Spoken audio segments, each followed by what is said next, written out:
Coming up on News Live at 6, residents at a nearby apartment complex have been left out in the cold, desperate for heat. What they need next.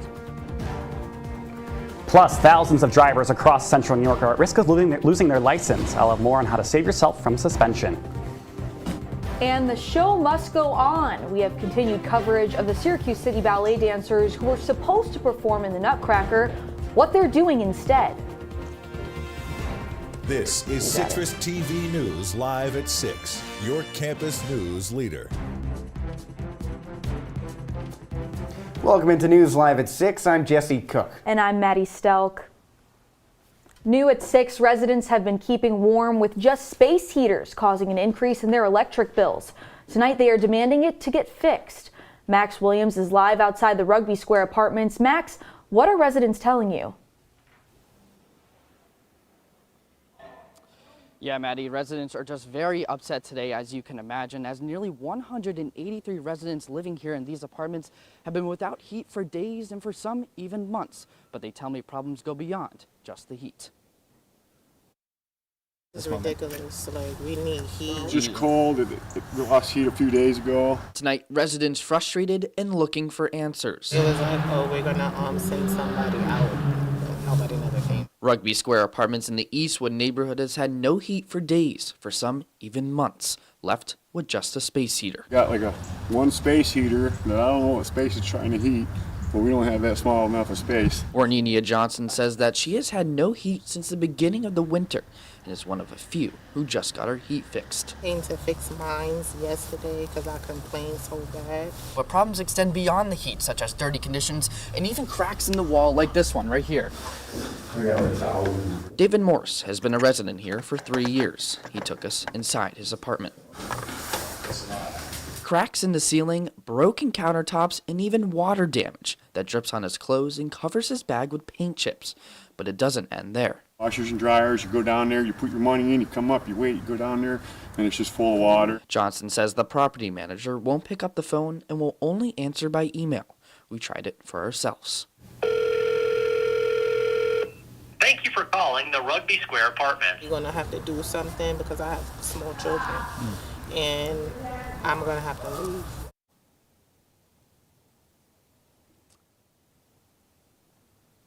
And we spoke to another resident today as well, who is actually on her way to the housing office to complain, but she did mention that her young daughter was actually crying throughout the night just because of how cold it was. Guys. Max, thank you. We have breaking news tonight on a shooting at the University of Nevada, Las Vegas just a few hours ago. Police say at least 3 people are confirmed to be dead, adding that the shooting suspect is dead and there is no more threat to the community. Police are still going room by room to evacuate people on campus. We are still getting more details by the hour. And back at Syracuse, the Student Association has passed a bill defining its position on the Israel-Hamas war. The bill calls for a ceasefire and the release of all hostages. It also calls on the university to take the same position. They also denounce the use of anti-Semitic, anti-Muslim, and anti-Arab acts and are calling for open discussions to allow students to learn about the conflict in Israel and in Palestine. And drivers around central New York are advised to check their status of their license. Over 43,000 driving licenses have been revoked across the state after vision test requirements that were originally lifted during the COVID-19 pandemic have now been reinstated. Our Luke Welch reports.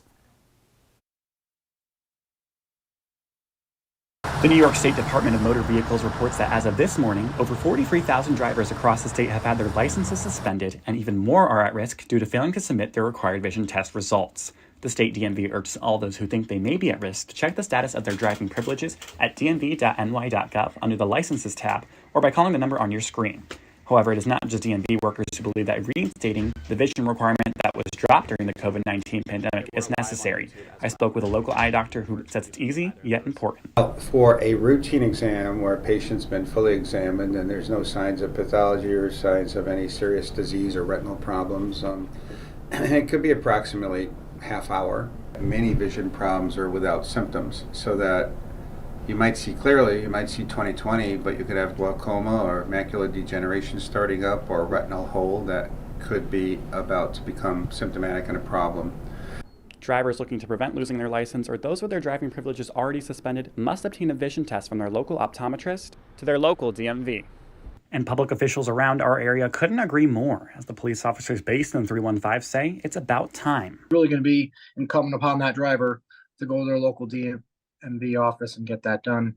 And again, this is one of these really super common sense ones. I can't see any reason why someone would say that I don't have to get a vision test to drive a car.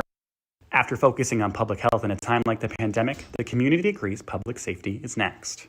Luke Welch, CitrusTV News. Luke, thank you. Moving back to campus now. Funny jokes, but a serious cause. Delta Kappa Alpha, the professional cinematic fraternity, brought together campus comedians to raise money for Serious Fun Children's Network. The organization helps children with medical conditions have summer camp experiences where their illnesses won't be a problem. The lineup, including Julia DeCesare, Tim Wong, Charlie Walton, and more, helped raise over $100. President Joe Biden is in support of the Olympic organizers allowing a Native American lacrosse team to compete in the 2028 Olympics. The Haudenosaunee Nationals will include players from the Onondaga Nation, formerly known as the Iroquois Nationals. The team has not been allowed to compete because the Haudenosaunee are not members of the International Olympic Committee or the United Nations. And here in Syracuse, it's not exactly lacrosse weather, although they'll play in anything. Syracuse plays in a dome, but on the road they got to go and face the sun and face the rain and all the snow. But Maddie, right now it's a little chillier than I think even they would want. Absolutely, even for us who don't play sports. Luckily, no one wants to see me playing a sport. It's been pretty cold outside, but we were having snow earlier today, but I hear it's going to warm up. I guess so. We might just have to see with our weather anchor, Luke Radel. Hey there, Maddie and Jesse. It's great to be here with you on Live at 6 one last time. A quick story before I get to your forecast.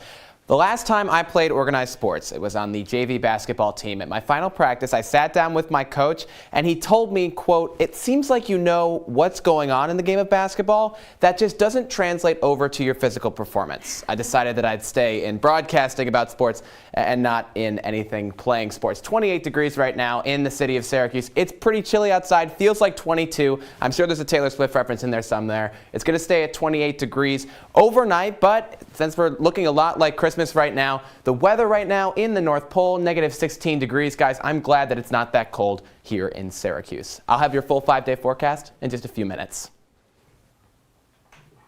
And new details on the Syracuse City Ballet dancers that were fired late last month. They're putting on their own holiday performance at the Palace Theater on December 19th.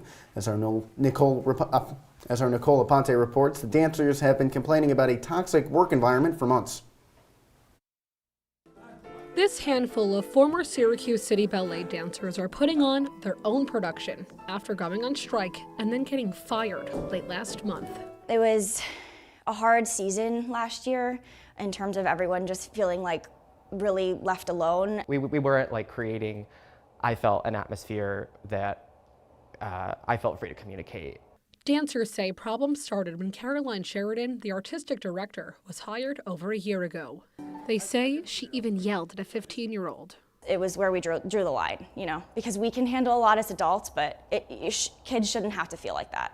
Claire Solis, a 5-year veteran of the company, says the board of directors didn't listen to the dancers' concerns. You give so much of yourself to this art form in this company for people to really take advantage of that and just blatantly not hear you and then immediately replace you. The Syracuse City Ballet says these dancers were on an unlawful strike before they got fired, saying they only wanted artistic change. But these dancers here say that's not the case. When you band together unanimously as 8 dancers in a company, begging for not a hostile work environment, begging for safe working conditions, I don't see how that can be unlawful. Was it always your plan to fire these dancers? Absolutely not. Melissa Minjedez is the executive director of the Syracuse City Ballet. The dancers sign a contract every year with the company. So in February of last year, they would have signed the contract for this year, in which they felt it was a breach of contract. She wished she had known about the problems beforehand. Complaint that was filed on November 10th. So it was one dancer. These dancers were ready to show the community that getting let go from their jobs didn't stop their love for ballet.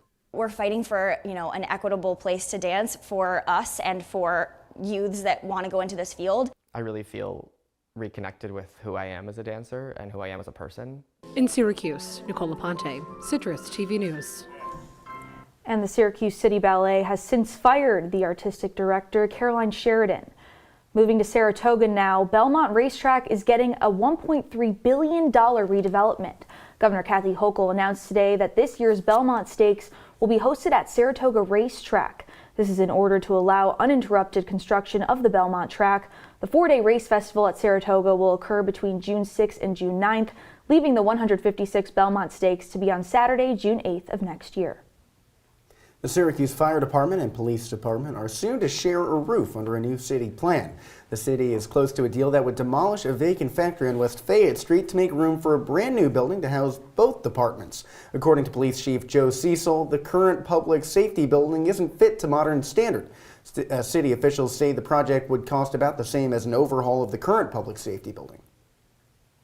And the Oneida Indian Nation is soon to be one of the largest retailers of recreational marijuana in New York. The Verona Collective is owned by the Oneida Nation and is set to open its first retail shop on nation-owned land this January.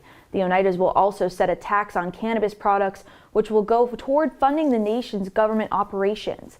This comes as the legal cannabis industry has struggled to get its footing amid regulatory issues. In the government, with George Santos gone, New York's 3rd Congressional District will be hosting a special election. New York Governor Kathy Hochul announced yesterday that the special election will be on Tuesday, February 13th of 2024. The Nassau County party chairs have not announced the candidates yet. The most expected candidates for each side are Democrat Tom Suozzi and Republican Mazie Philippe. Santos was removed due to his mounting allegations of fraud and misuse of campaign funds. And coming up, a different election. The 4th Republican debate will occur tonight. Who will be in attendance and who will be missing? Plus, the SAG-AFTRA strike has ended after 4 months. What's included in the deal?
Women are bad with money.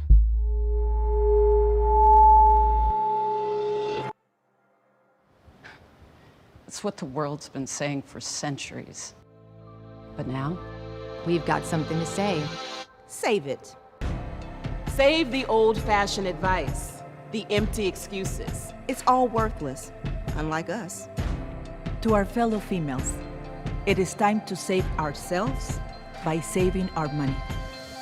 Contributing to our futures, investing in our independence.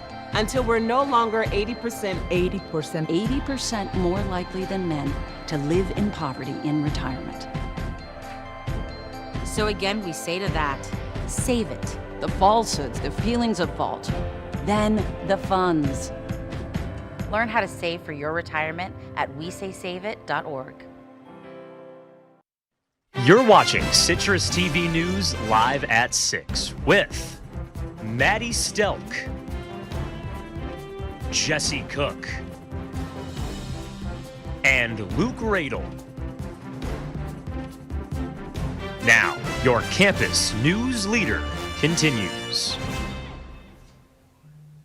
Welcome back to News Live at 6. As Republicans block a bill to support Ukraine over border objections, the United States is filing war crime charges against Russian soldiers accused of torturing an American in Russia's invasion of Ukraine.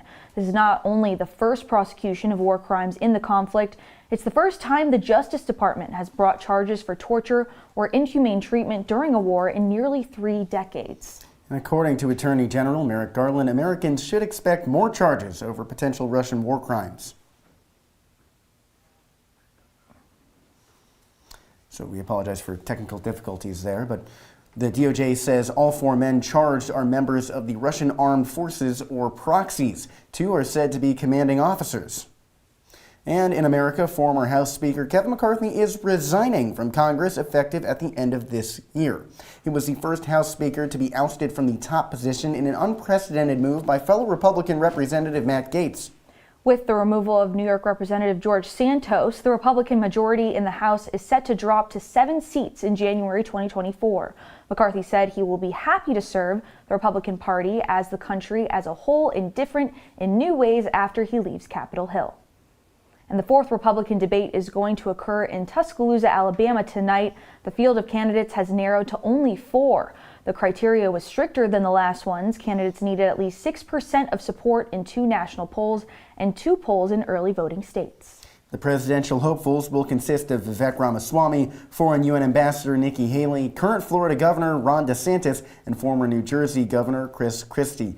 The debate will also have the same noticeable absence as the last 3. Donald Trump, the former president, will not be attending this debate as he still leads GOP in polling. And the latest. Hollywood's actors have finally approved a deal ending their strike after nearly 4 months. The outcome is a major relief for the entertainment industry that is still recovering from the writers' strike earlier this year. Both strikes focused on the emerging use of artificial intelligence in Hollywood. SAG-AFTRA President Fran Drescher says AI reproductions of actors could only be used with their informed consent. Some actors voiced their concerns that the deal did not limit the use of AI enough. However, AI was not the only issue agreed on. The agreement also calls for a 7% general pay increase. Also in Hollywood, legendary writer, director, and producer Norman Lear passed away Tuesday night. A spokesperson announced that he died in his Los Angeles home surrounded by family. The All in the Family producer was 101 years old. Lear was known for his bold and sometimes controversial comedies that critiqued issues like racism and the Vietnam War. His political activism expanded beyond the silver screen, too. Lear founded the nonprofit advocacy group People for the American Way. His death has garnered responses from other titans in the entertainment industry expressing their sympathy. And when we come back, I'll have your 5-day forecast and temperatures from across the region. Stay with us. If you're buzzed and doing this,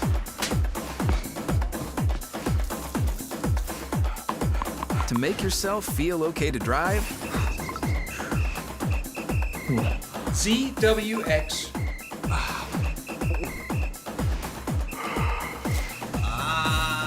you're not okay to drive. YGKLVW. Regular you. Every time I hear the alarm bell go off in school, I think it's an air raid. A lot of houses in our neighborhood have been destroyed. I like to close my ears and sing songs whenever the bombs come close. I'm worried our new neighbors won't like us. But I know it's all gonna be worth it. I just want my family to be safe. But these are not my words. These are not my words. These are not my words.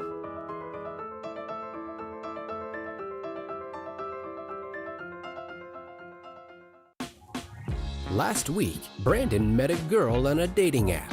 One day after work, he finally found the courage to ask her out. No answer. He started to panic. Was he being too pushy? Maybe it was too Sorry I didn't respond. I was driving. I would love to go on a date. How does tonight sound? Brandon tried to play it cool, but inside he knew. A girl so smart, so responsible. She must be a keeper. From the CitrusTV Weather Center, this is SU's most accurate weather forecast. Welcome back to Live at 6. Let's keep slaying, shall we? I knew Dorothy would like that one. Let's take a look at your temperatures across the region. How is it possible that the city of Syracuse is now the coldest city in the entire region, colder than Oswego up north at 30 degrees, 29 degrees in Binghamton, and even 32 degrees, yes, in my hometown of Utica, New York. But those temperatures are actually going to be rising pretty soon. Take a look at those temperatures going all the way up to the mid-50s over the weekend. This is a look at your full 5-day forecast with some showers expected on Sunday. Every other day of the week, no precipitation expected, no snow, no rain. It should be nice. High of 55 low of 37 is the day to watch on Sunday. So if you were expecting it to be 55 degrees in December, congratulations. I did not have that personally on my bingo card. That's all the time I have for you right now. I'm going to toss it over to Austin Barach in sports. Thanks so much, Luke. Coming up in sports, Syracuse men's basketball pulled away from Cornell last night. Plus, new head football coach Fran Brown continues to draw interest from recruits. Stay with us.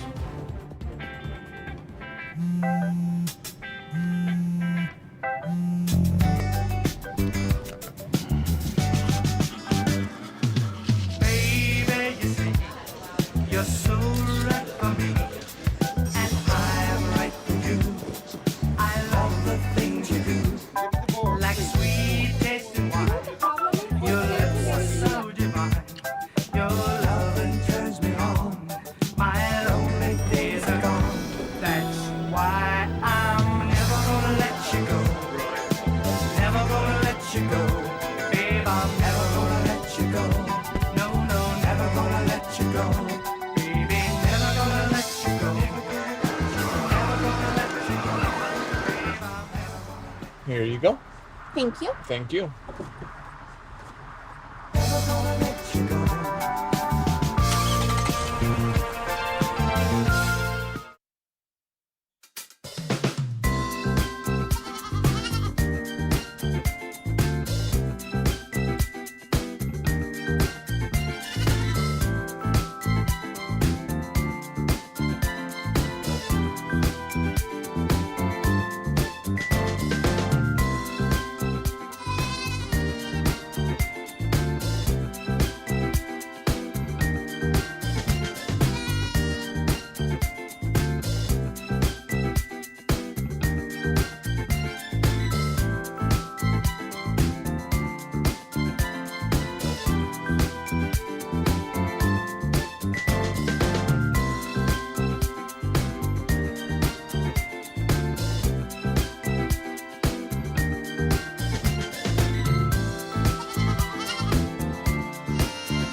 And now, your Citrus TV Sports Report. SU men's hoops had to dig deep to get past Cornell last night. Welcome to sports. I'm Austin Barach. The Orange led by just 3 at the half, and by that same margin with 2.5 minutes to go. But Cuse point guard Judah Mintz, who staved off foul trouble, poured in a game-high 28 points to push his team to the 81-70 win. Let's take a look at how it all played out last night in the Dome. All right, so first off, Justin Taylor kicks out to Mintz, who hits a corner three. That's going to be a theme here, folks, in this one for Judah Mintz. Later on in the first half, Kyle Cuff, oh, look at him steal that, glide in for the easy deuce on the transition. Syracuse up 22-14. Later in the first half, Taylor on the break lobs it up, and McLeod thunders it down. Syracuse up by 13, but Cornell, they wouldn't go away. They'd keep hanging around. Cooper Board right here nails the corner three to keep it to a 3-point lead at the break, 34-31 Cuse. Second half, though, Syracuse blitzed them. They just came out of the gates, guns a-blazing. Chris Bell right there hits a triple from the corner, a shot that he loves to do time in and time out. Later in the half, Mintz, you don't want to leave him open again. He nails another three.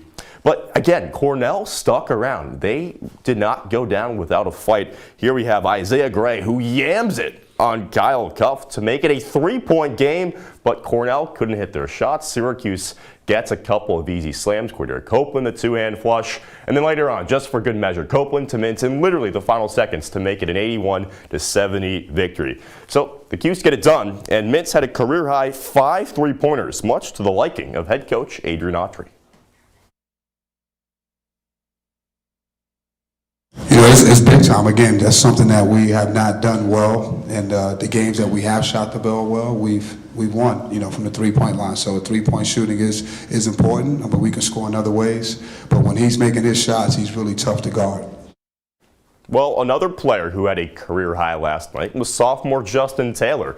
The Virginia native dished out a personal best 6 assists. He also registered a season high for him, 15 points to go along with 8 rebounds. SU was back in action on Saturday at Georgetown.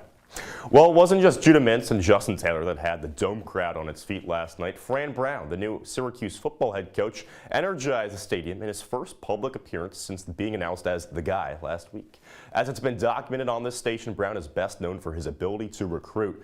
And look at this, the interest has continued to pile in. I mean, look at all these names right here. You got a couple of 4-star wide receivers. King Joseph Edwards, yes, that is in fact how you spell his name. Love that name right there. Then some DB, some cornerbacks. Those two receivers, I mean, this is a position that Syracuse has really struggled at this season, and the defense is being rejuvenated. Got Elijah Robinson all the way from Texas A&M, so this is a team that's really stacking on the recruiting trail. Under Dino Babers, they had 3 straight bottom 3 recruiting classes in the ACC, so Fran Brown really trying to change that around.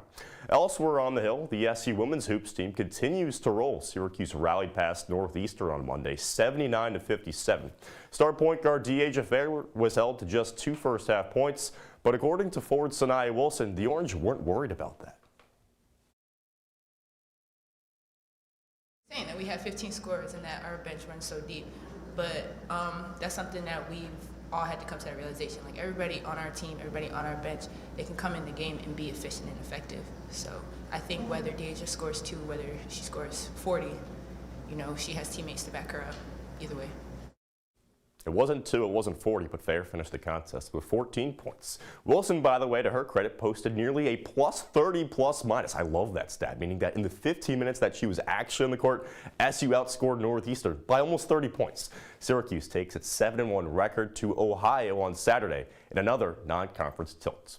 Okay, from the SU hardcourt to the NBA hardcourt. Look at this score from last night in the NBA quarterfinals of the in-season tournament. The Knicks get demolished by the Milwaukee Bucks, 146-122. The Bucks shot the ball really, really well. You see that over 60% overall and 60+% from beyond the arc. So that means the Bucks play the Pacers in the semifinal round. Meanwhile, the Knicks play the Boston Celtics in an extra game between those two teams. They're supposed to play 4 this regular season. Now they have to play 5. That'll be in Boston, TD Garden, tomorrow.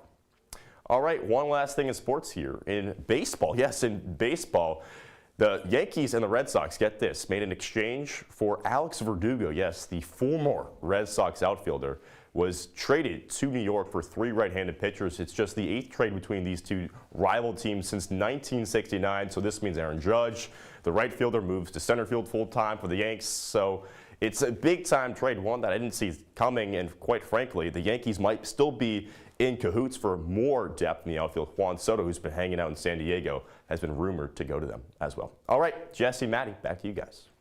Austin, thank you. When we come back, Luke Radel with your wake-up weather. Stay with us. You quit smoking and thought, that's that. But here's the thing about lung cancer. By the time you see the symptoms, it could be too late.